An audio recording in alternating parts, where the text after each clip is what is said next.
అదే RTV app వార్తల్ని క్షణాల్లో చదివే అవకాశం ఉంటుంది. ఒక న్యూస్ పేపర్, ఒక టెలివిజన్ ఛానల్ మీ చేతుల్లో ఎప్పుడూ ఉంటాయి. ఉమ్మడి మహబూబ్నగర్ జిల్లాకు సంబంధించిన జిల్లా సహకార సంఘం బ్యాంకు చైర్మన్గా ఉత్కంఠంగా ఎట్టకేలకు కాంగ్రెస్ పార్టీ పైచేయి చేసుకుని చెప్పవచ్చు. అయితే కొల్లాపూర్ ప్రాంతానికి చెందిన మామిడిపల్లి విష్ణువర్ధన్ రెడ్డి కూడా నామినేషన్ వేశారు. ఏకగ్రీవంగా ఎన్నుకున్న పరిస్థితి కనిపిస్తుంది. ప్రస్తుతం విష్ణువర్ధన్ రెడ్డి ఉన్నాడు, వారిని అడిగే ప్రయత్నం చేద్దాం. సార్ చెప్పండి, ఈ ఎన్నిక ఎట్లా అనిపిస్తుంది? ఎన్నిక డైరెక్టర్ల సమిష్టి కృషి, తర్వాత ఈ జిల్లా ఎమ్మెల్యేలు అందరూ కూడా, ఎంపీ గారు, మంత్రి గారు అందరూ కూడా కృషి, వాళ్ళ ఆశీర్వాదంతో డైరెక్టర్లు అందరూ కూడా ఏకగ్రీవంగా నన్ను ఎన్నుకోవడం జరిగింది. కాబట్టి పోటీ లేకుండా గెలవడం అనేది ఈ డిసిసిబికి ఒక మంచి పరిణామం. అందరం కలిసి కుటుంబ సభ్యులుగా మేమందరం పనిచేస్తాము.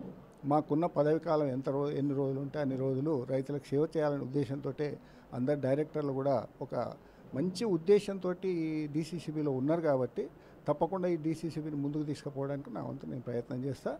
మా పాలక మండలిని అందరిని కలుపుకొని జిల్లా అభివృద్ధి కోసం, జిల్లా వ్యవసాయ శాఖ సంబంధించిన మా రుణాల విషయంలో కానీ, లేకపోతే రైతులకు సేవ చేసే విషయంలో కానీ తప్పకుండా వాళ్ళకు న్యాయం చేస్తాం. ముఖ్యంగా అంటే చాలా రోజుల తర్వాత, అంటే ఈ చైర్మన్ ఇంతకుముందు గతం చైర్మన్ ఉన్న తర్వాత కూడా డిసిసి బ్యాంకులో రుణాలకు సంబంధించిన అన్ని అవకతవకలు జరిగిన విషయం తెలుస్తుంది. దీన్ని ఎట్లా ఎదుర్కొని ముందుకు వెళ్తారు? సరే, ఇప్పుడు వ్యవస్థలో కొన్ని లోపాలు ఉండొచ్చు, లేవని నేను చెప్పలేను. వాటిని సరిదిద్దుకొని ముందుకు పోవడమే మనకున్న లక్ష్యం. అంటే గతంలో మేము పాలక మండలిగా మేము పాలక మండలి వచ్చిన 4 సంవత్సరాల్లో కానీ చైర్మన్లు కానీ డైరెక్టర్లు కానీ ఎక్కడ అవినీతికి ఎక్కడ పాల్పడలేదు.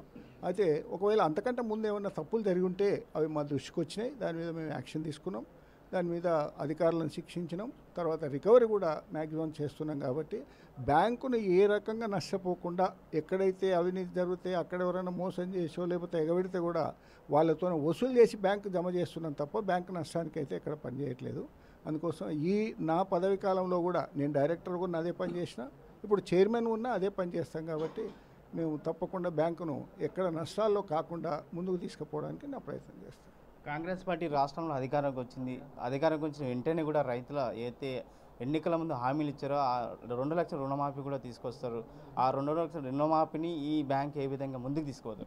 సార్, నేను కాంగ్రెస్ పార్టీ రేవంత్ రెడ్డి గారి నాయకత్వంలో రాహుల్ గాంధీ ఇచ్చిన వరంగల్ డిక్లరేషన్ ప్రకారంగా 2 లక్షల రుణమాఫీ చేస్తామని చెప్పి ముఖ్యమంత్రి గారు మొన్న ఆగస్టు 15 రూపాయలు చేస్తామన్నారు. వారు చేశారు. అయితే ఇక్కడ జరుగుతున్నది ఏంటంటే రైతులను అపోలో కొంతమంది నాయకులు దాన్ని సృష్టిస్తున్నారు.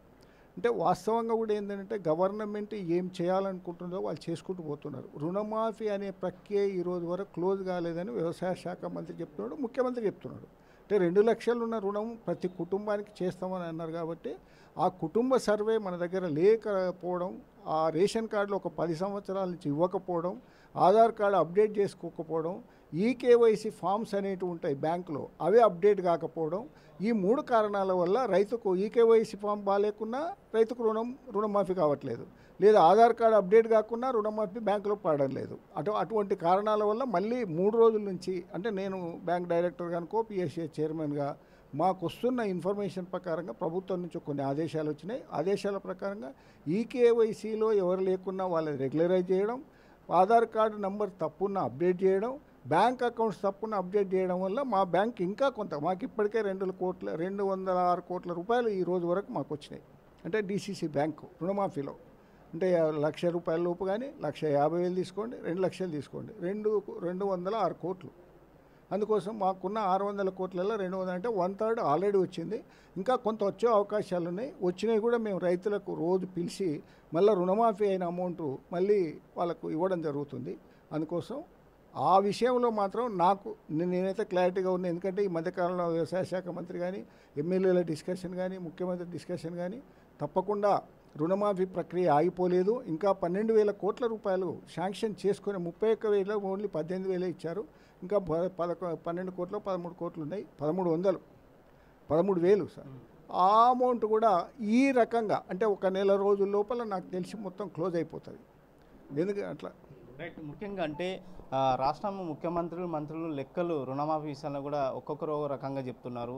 ఏకదాటిగా రుణమాఫీ చేయలే, 45% రుణమాఫీ జరిగింది, మొత్తం 100% చేస్తామంటున్నారు. ప్రతిపక్షం నిన్న ధర్నా చేయడం జరిగింది. ఎట్లా చూస్తారు? నాకున్న పరిజ్ఞానంలో నేను అంత డెప్త్గా పోలేదు.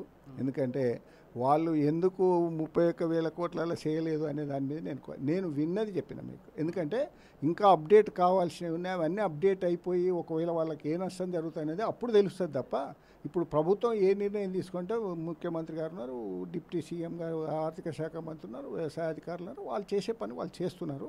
నాకు తెలిసినంత వరకు నేను ఇన్ఫర్మేషన్ ఇవ్వగలుగుతున్నాను మీకు.